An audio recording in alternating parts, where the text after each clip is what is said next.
Hello students, welcome to BYJU'S IAS. Welcome to a session on Explained.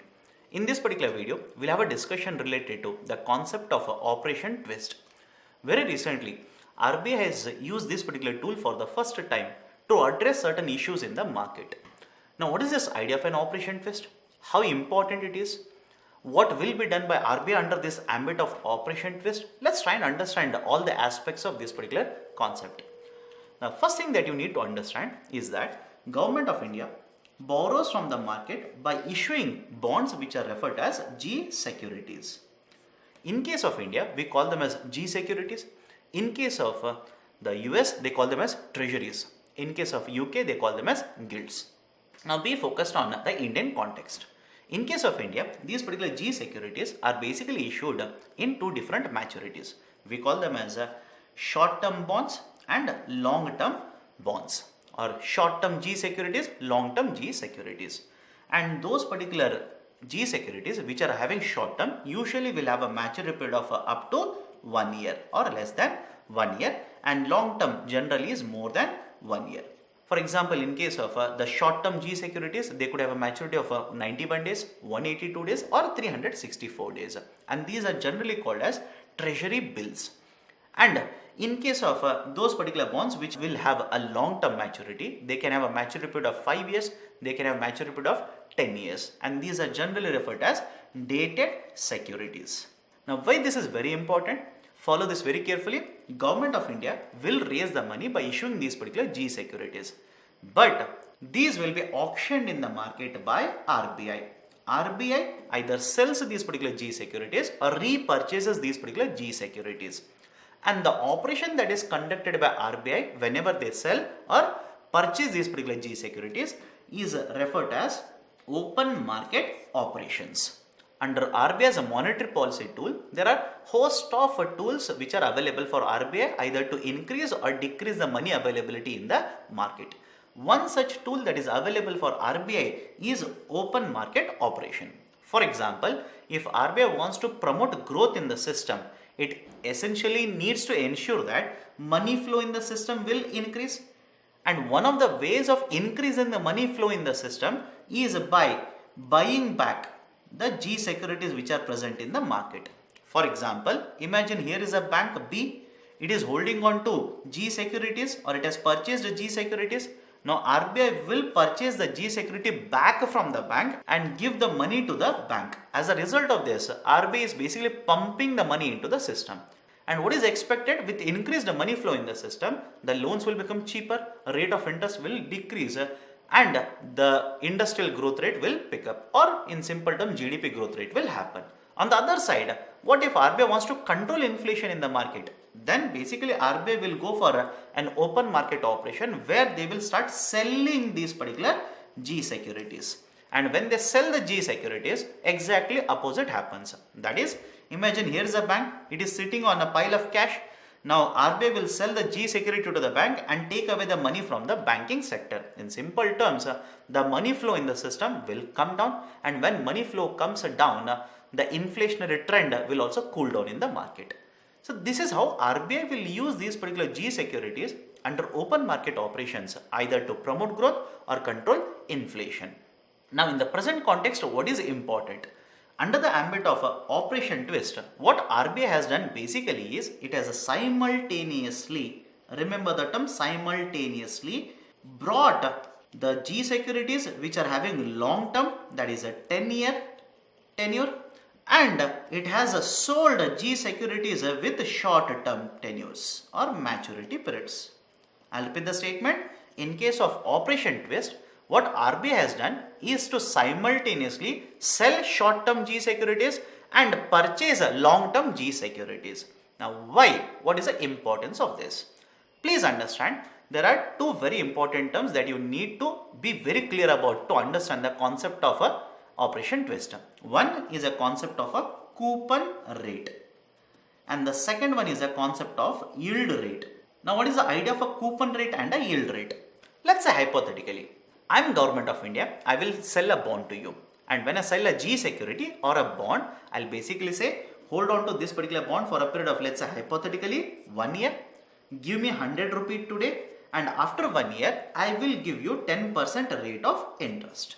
Now what I am using here as a 10%, that is rate of interest, is generally referred to as a concept of a coupon rate. Rate of interest in simple terms is referred to as a coupon rate in case of bonds. Now once the bond has been issued, these particular bonds can be traded in the market. Follow this very carefully. Once these particular bonds have been issued, these can be traded in the market. So when I sold the bond to you, you paid me how much? 100 rupee. So the value of the bond is how much? 100. But when you sell it in the market, let's say you sell it to someone else at 102 rupees in the market. So the new buyer, I'll call him as Y, has invested how much? He has invested 102 rupees, and after 1 year, I'm going to pay him 10 rupee because he is the owner of the bond now. So on the investment of 102 rupee, he is going to earn how much? 10.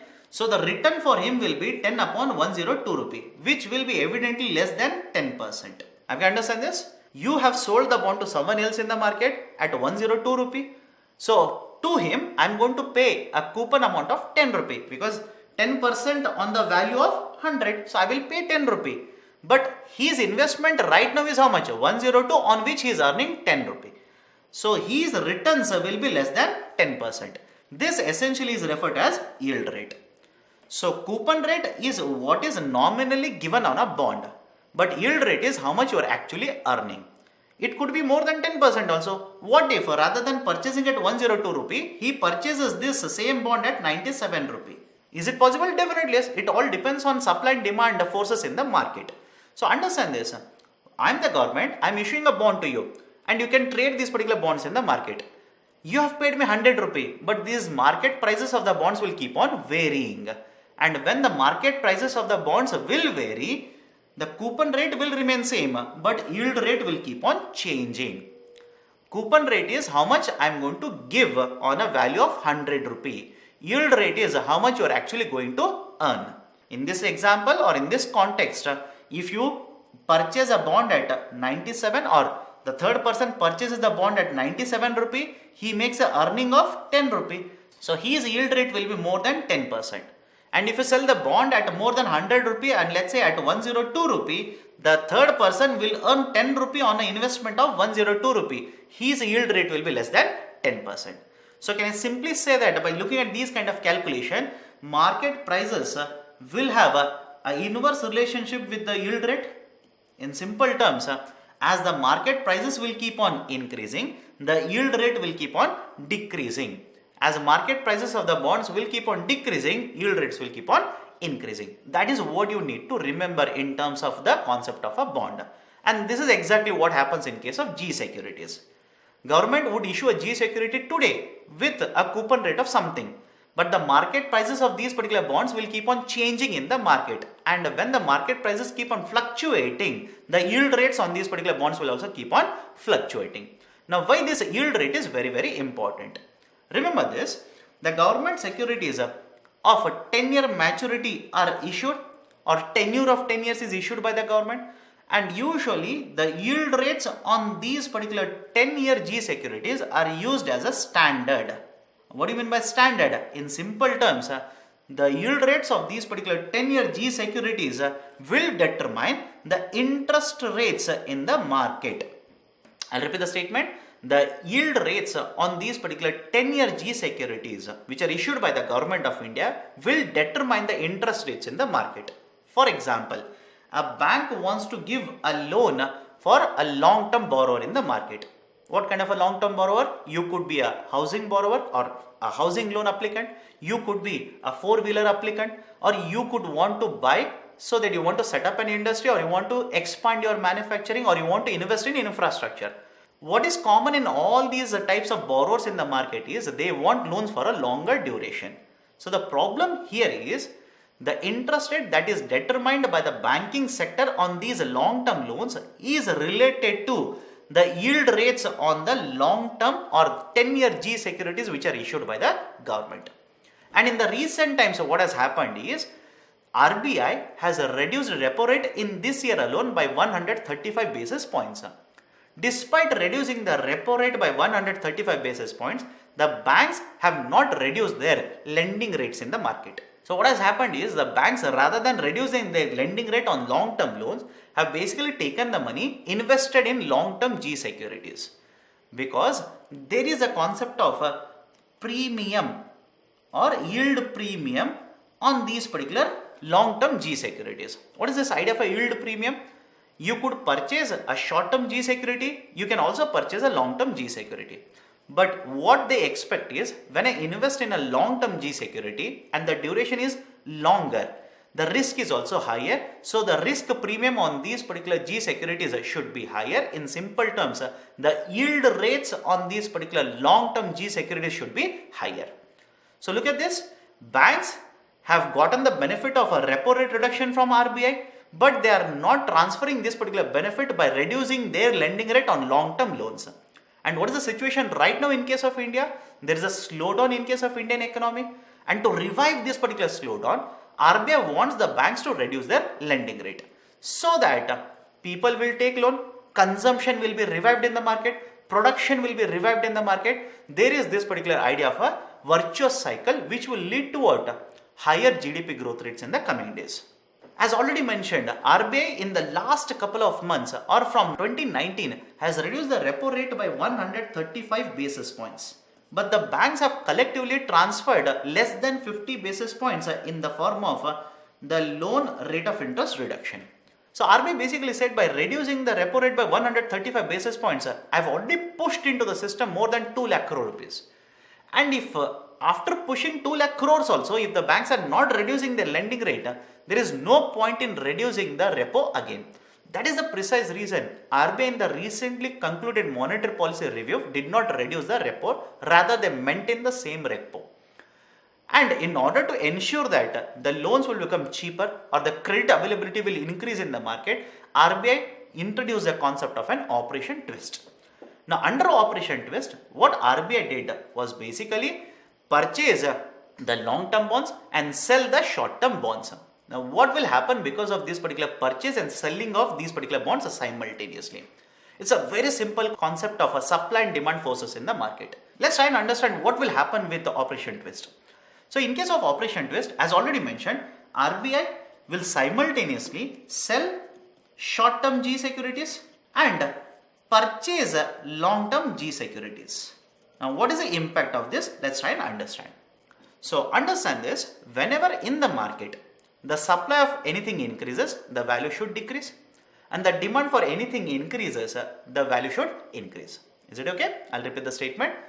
Anything or any commodity, any asset in the market, if the supply increases, value should decrease, and if a demand increases, the value should increase. So what RBI is basically doing is, it is selling short-term G securities, which means the supply of a short-term G securities has increased, so the market prices should come down, and we have already established the correlation between market prices and the yield rates. So when the market prices of a short-term G securities will come down, the yield rates on short-term G securities will increase. And on the other side, when the RBI purchases a long-term G securities, that is 10-year G securities, the demand for these particular G securities will increase, and when demand increases, market price should also increase, and when market price increases, yield rates on these long-term or 10-year G securities will start decreasing. This is the crux of the argument. So look at this. So RBI fixed a repo rate. The issue was the yield rates on the short-term G securities was lesser than repo rate, and the yield rates on long-term G securities was much higher than repo rate. The difference was very high. Now since the yield rates was very high in case of long-term G securities, it was basically influencing the lending rates of long-term loans given by the banking sector.